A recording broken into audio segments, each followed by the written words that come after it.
Alright, all you high non-stop action, high stunting gamers out there, welcome back to the Indy Radio Arcade. And speaking of high action stunts, you know, I really wish they would have came out with a cranked video game. I wonder how crazy that would have been. I guess the world may never know. But besides all that, folks, I think it's time for us to go into a very special high stunting edition of the Instant Classic Video Game Review. And if you're wondering why in the world do we keep mentioning the word stunts and high flying, because the game we're talking about for this week, folks, is none other than the game of Stuntman. From the creators of the Driver series, this game was spawned, and as a matter of fact, this game came out a year and a half after Driver 2, and just about 2 years before Driver 3. So it was in between the series, they decided to create this very game. And what did we like about this game? Oh, Maestro said we forgot the meat and potatoes. Oh, the meat and potatoes for this set game, folks, for those who never played it, is the fact that you get to play a stuntman doing stunts in such classic action movies such as Snatch, Lock, Stock, and Two Smoking Barrels, The Dukes of Hazzard, I do believe Indiana Jones, and alongside with it, somewhere along the lines of a James Bond film too. Nice. And with the meat and potatoes properly explained, now, what did I like about this game? Well, besides the litany list of cars that is featured in this game, from Aston Martins, Audis, BMWs, monster trucks, you name it, this game has it as a vehicle in the game. I'm not kidding. It's absolutely insane of all the vehicles they have in it. But then again, this comes from the makers of the Driver series, so you know they're gonna stockpile this game with as many vehicles they possibly can that you can use to try to pull off some of the craziest stunts you've ever seen. And speaking of pulling off crazy stunts, folks, the next thing that I loved about this game has to be possibly the construction mode that they included in this game, which allows you to actually recreate any cool stunt you want and just mix and match things to pull off crazy stunts as well. And I do believe they have one object in the game that allows you to go through a tunnel with fireworks.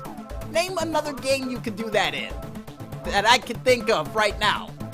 Nope, you can't think of it.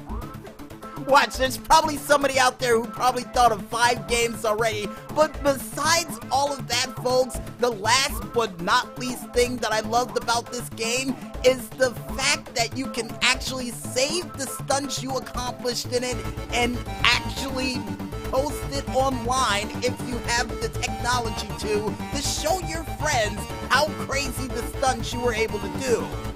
And trust me, with how hard half the stunts are in this game, I would recommend to save at least a couple of them to prove that you actually beat this game, because you're gonna definitely need that proof. And with everything that I liked about this game, including the soundtrack, what didn't I like about this game? Well, I hate to sound like one of those people out there to say, it's too hard, but really, ladies and gentlemen, this game leaves no room for error while you're racing.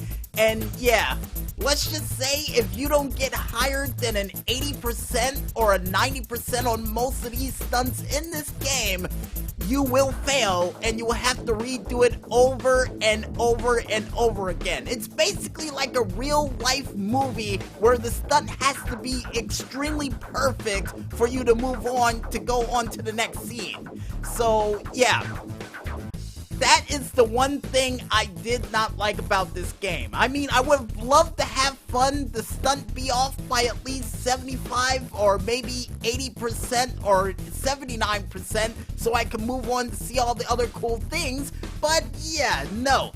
You have to be extremely perfect to make your way through this game.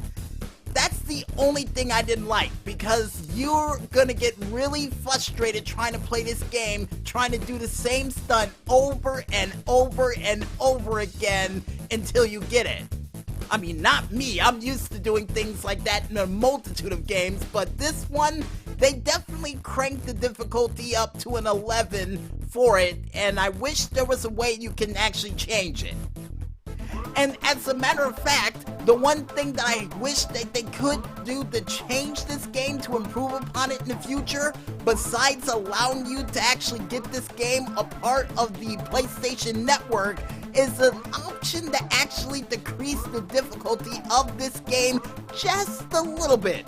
Just a little. Not a lot, but just enough for you to actually get through a couple of the other stunts for this game, or at least give you the option to have a chance to take a swing at all of the stunts in this game at least scene 1 for all the stunts. Now, what I mean by that, folks, is not a cheat code to level unlock all the levels, an option for you to actually do just scene 1 for each stunt that is featured in this game, whether it be James Bond, Indiana Jones, and any other stunt you could think of. Just a chance for you to do the first scene of that stunt and say, oh, that one's a little bit too difficult, and just jump on over to the next movie that you can do without it being level locked that you have to complete all the stunts from one movie to move on to the next.